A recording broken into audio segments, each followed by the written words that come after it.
planşetlər də az qalır televizora çatsın. Axı bu boyda planşet olar. Hələ buna qələmdə istəyi də qoyublar. Ola, oldu sənə laptop. Mən Nurlan Qurbanov sizin qarşınıza Redmi-nin Pad 2 Pro planşeti ilə gəlmişəm. Kanalıma abunə olmamışsınızsa abunə olun. Mən isə başlayıram. Ənənəni pozmamaq üçün qutu açılışından başlayıram.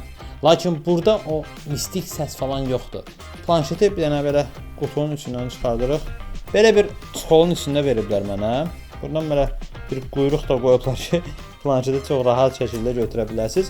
Üzərində artıq nəyə fokus vermək istəyirlərsə onu artıq bizə bildiriblər ki, 12,1 inçlik bir 2,5K ekrandır, 12 mAh batareyadır, 4 tərəfdən stereo, Dolby Vision, Dolby Atmos daha doğrusu və 4 nanometrli prosessor. Bunların hamısından danışacağıq, amma gəlin əvvəlcə bu planşeti bu çuxoldan çıxardaq da.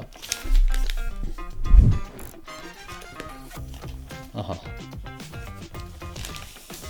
Həqiqətən də televizor boyda bir şeydir. Bu nədir axı? Belə bir planşet olar. Bu nə planşet, nə boydadır bu? Zarafat bir yana, planşet böyük olmağı yaxşı bir şeydir. Gəlin ki, digər qutunun içindəki aksesuarlara baxaq. Bir dənə qutunun içinə baxaq. Elə bir advent kalendardır. Bu nə qutudur axı? İçində nə var? Heç nə. İçində belə göstərim sizə. Adapter başlığıdır, USB kabeldir, buradan da göstərim. 33 watlıq adapter başlığıdır. Bir tərəfi Type-C, bir tərəfi isə USB naqildir. İşte burada da hamıya lazım olan o məlumat kitabçası. Bir dənə iynə var burada.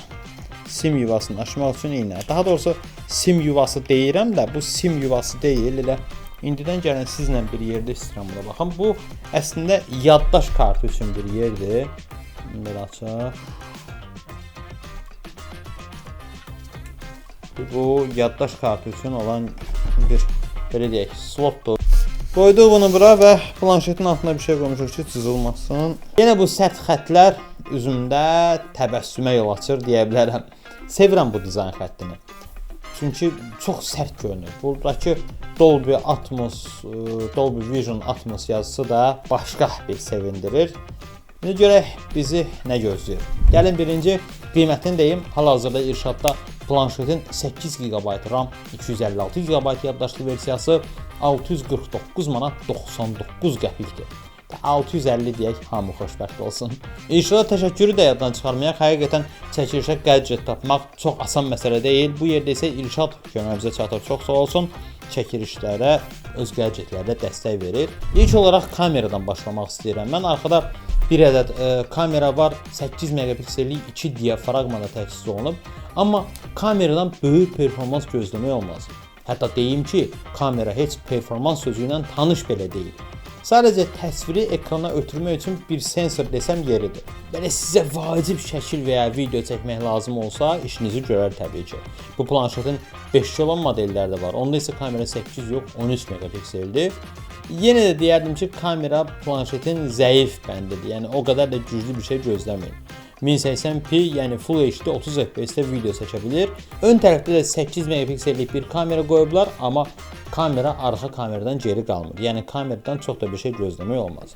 Ekran tərəfdə kamera kimi zəif davranmayıblar. 12,1 inç 2,5K clear kristal tipli ekran yerləşdiriblər.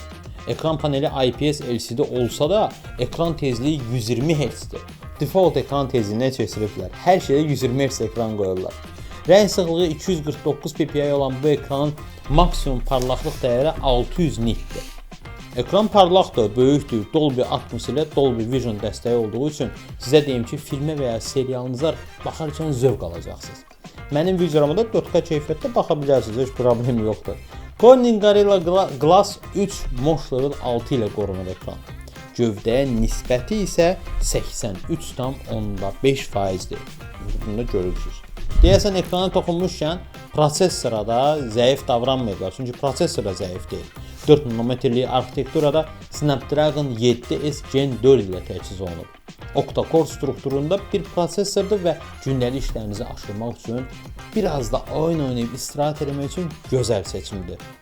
GPU tərəfdə isə Adreno 810 yerləşdiriblər. Adreno 810-da Snapdragon-ın yol yoldaşı olub. Batareya məsələsində yaxşı davranıblar. Bu planşetdə batareya yox, elə bir Divijok qoyublar. Divijokun nə olduğunu 89-90-cı illər yaxşı bilər. 12000 mAh batareya yerləşdiriblər. İşlət bitməz. 33 watt şarj qəbul edə bilir. Elə qutunun içindən gördüyünüz kimi 33 wattlıq şarj adapteri çıxır.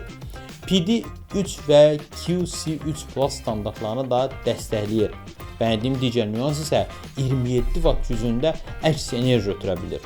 Halal olsun sənə. OS tərəfindən isə Android 15 ilə gəlir, HyperOS 2 əməliyyat sistemi ilə. Yeniləmə haqqında açıq bir məlumat tapa bilmədim. Nə qədər yeniləmə olacaq, neçə nəsil yeniləmə verəcəklər. Amma tapsam bunu da sizlə Shorts bölməsində paylaşacağam. Yaddaş məsələsi də normaldır. 6 və 8 GB-lıq RAM versiyaları var ki, İrşadda 8 GB-lıq versiyanı gördüm mən. 6 GB RAM heç smartfonlara tövsiyə eləmirəm, qaldı ki planşetə. Bir bəyənmədiyim tərəf də odur ki, USB 2.0 texnologiyası, USB dediyim yəni Type-C USB-dir. 2.0 texnologiyası ilə təchiz olunub, nisbətən köçürmələrdə və digər işlərdə zəifdir deyərdim.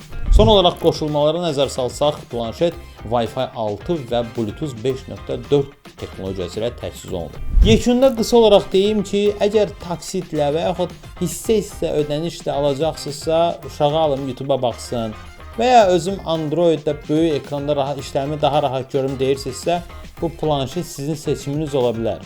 Lakin nəqd alışda düşünürəm ki, daha yaxşı modellər əldə edə bilər. Təbii ki, bu mənim şəxsi fikrimdir. Bu videodan da bu qədər.